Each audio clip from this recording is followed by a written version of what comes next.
Well, hope your weekend's unfolding nicely. Welcome to our Sunday newscast. I'm Daniel Choy. We start this evening at the National Assembly, where the ruling party has turned down a proposal by the opposition party to negotiate a long-stalled bill on April's Sewol-ho ferry disaster with the victims' families. The ruling Saenuri Party's floor spokesperson expressed concerns the opposition New Politics Alliance for Democracy may be attempting to break a previous agreement between the two parties. He added that passing a bill through the tripartite negotiations would be a violation of representative democracy. Earlier, the opposition had not only proposed the three-way talks, but also pressured President Park Geun-hye to listen to the families who have been camping out near the presidential office demanding to meet the president. Political wrangling over the details of the bill have stalled the passage of major bills and put the brakes on the president's running of state affairs. The nation's inflation rate has stayed flat for 21 months, and a trend that raises concerns that Korea may be facing a situation similar to Japan's two lost decades of stagnant economic growth. Our Shin Se-min reports. Korea's consumer price growth stayed below 2% for the 21th consecutive month in July, for the first time since the government started collecting consumer price data in 1965. According to data released by Statistics Korea on Sunday, Korea's consumer price growth was at 1.1% in the last quarter of 2013 and the first quarter of this year, and it was at 1.6% in the second quarter, well below the central bank's target band. Experts say the inflation rate should stay within the 2 to 3% range in order to ensure economic growth and maintain consumer price stability. This has raised concerns that Korea may be in for a long period of economic stagnation, similar to Japan's two lost decades that began in the early 90s. However, Japan's recent efforts to change its situation seem to be paying off, and its consumer price growth surpassed Korea's for the first time in 40 years since 1974 in the second quarter with a rate of 3.6%. The situation over in Korea has prompted the government to revise down its estimate for this year's inflation rate to 1.8% from 2.3% earlier this year. But the government is taking steps to address the problem. Finance Minister Choi Kyung-wan's new economic team unveiled a $39 billion stimulus package last month aimed at boosting the economy and lifting the slumping housing market.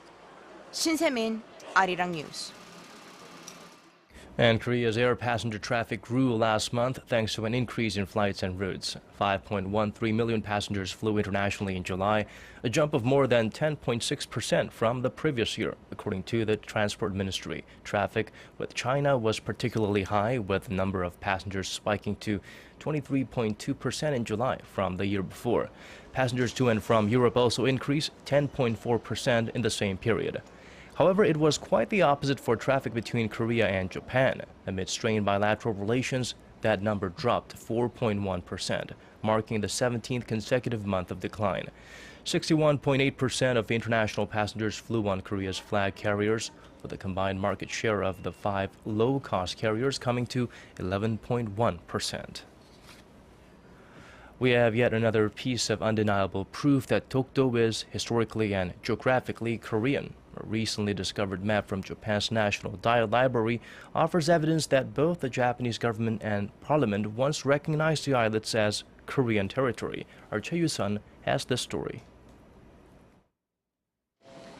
For the 10th consecutive year, the Japanese government has claimed ownership of the Korea-controlled Tokto Island in the East Sea. The latest claim appeared in a defense white paper released earlier this month.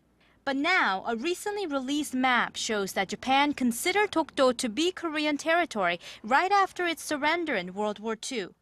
Korea's state-run Northeast Asian History Foundation revealed a scanned file of the map, which was discovered by researcher Jung Tae-man.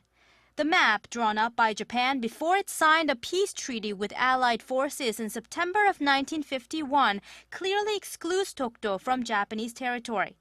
Instead, it has a semicircle surrounding the islets, indicating they belong to Korea. Korea argues it regained sovereignty over Tokto along with the rest of the Korean peninsula after its post-war independence from Japan's colonial rule. For years, conservative groups in Japan have claimed Tokto was labeled their territory on the map, which was submitted to the Japanese parliament before it ratified the peace treaty. Japanese researchers, however, never publicized it. The map appears to offer evidence that both the Japanese government and parliament once recognized the islets as Korean territory. What's also interesting is how Chung found the map. He said a conservative Japanese person had posted the map obtained from Japan's National Diet Library on his website to prove that Tokto was Japanese territory. But he perhaps failed to catch the semicircle because the islet's names were written over it. Choi Yusun, Arirang News. Shifting gears now, Egypt calls for new talks and ceasefire between Israel and the Palestinians as both sides continue to exchange fire. This following the collapse on Tuesday of another ceasefire brokered by Egypt. An Israeli airstrike toppled a building that was more than 12 stories high in Gaza on Saturday, while rocket fire from Hamas forced more Israelis to flee border areas. The Israeli military said it was targeting a Hamas operations room in the apartment building, but had no explanation as to why the entire tower with 44 apartments was turned to rubble. According to Gaza police, a warning missile was fired and some residents evacuated in time, but 22 people were wounded in the attack. Meanwhile, Hamas fired more than 100 rockets and mortar shells at Israel. The continued fighting on both sides indicates a permanent solution to end the war remains elusive. The British government will be flying one of its citizens back home after the man tested positive for Ebola. The decision was reached on Saturday after it was confirmed that the move will not trigger an Ebola outbreak in the UK. Experts believe the man would have a very low chance of survival if he were to remain in Sierra Leone. The National Health Service director said there was no reason for the British public to be afraid, as 2 American volunteers who contracted the virus in Liberia and were flown back to the U.S. for treatment have recovered. Meanwhile, some African nations have defied advice from the WHO and placed restrictions on travel to and from countries like Sierra Leone and Nigeria. Ivory Coast went one step further on Saturday and closed its land borders with Ebola-affected West African neighbors. Red alert in Iceland. All air traffic in the area is banned as Barbadunga, the nation's largest volcano, is showing signs of greater activity to come. The source of the trouble is an ongoing eruption beneath the surface of the country's biggest glacier. The lava has not melted the ice cap yet, so it is considered a minor event at this point. But authorities say the eruption may not stay subglacial. Last week, authorities evacuated tourists and hikers from the area around the Bardabunga volcano, which kicked into seismic action on Monday, with an earthquake registering 4.5 on the Richter scale, the biggest since 1996. Iceland experienced global travel chaos in April 2010 when another volcano erupted and blew a massive ash cloud across Europe, leaving millions stranded. The Korean film Roaring Currents continues to up the local box office ante. It's now the most watched movie in Korean film history, hitting the 16 million viewer mark on this Sunday.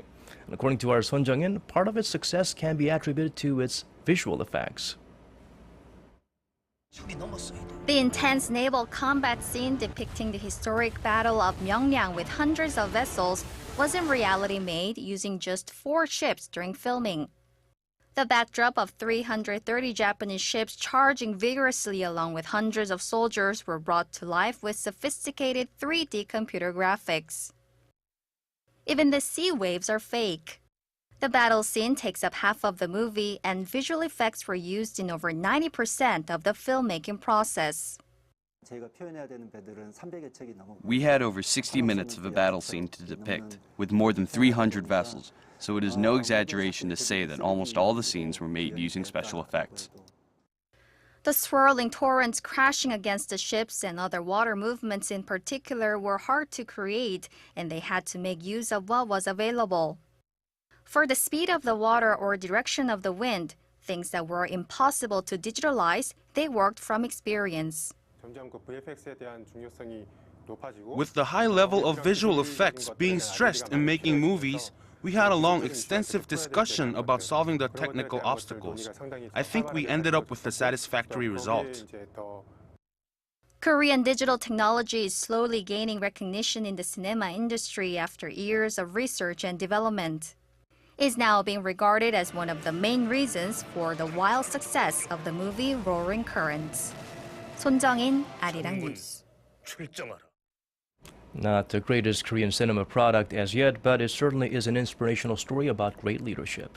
Moving on to weather, it's mostly cloudy here in Korea with rain in several regions including Daejeon, Yeosu, and Mokpo. And we have cooler temperatures with more precipitation in the forecast on Monday. Now here's a look at the weather conditions in other parts of our world.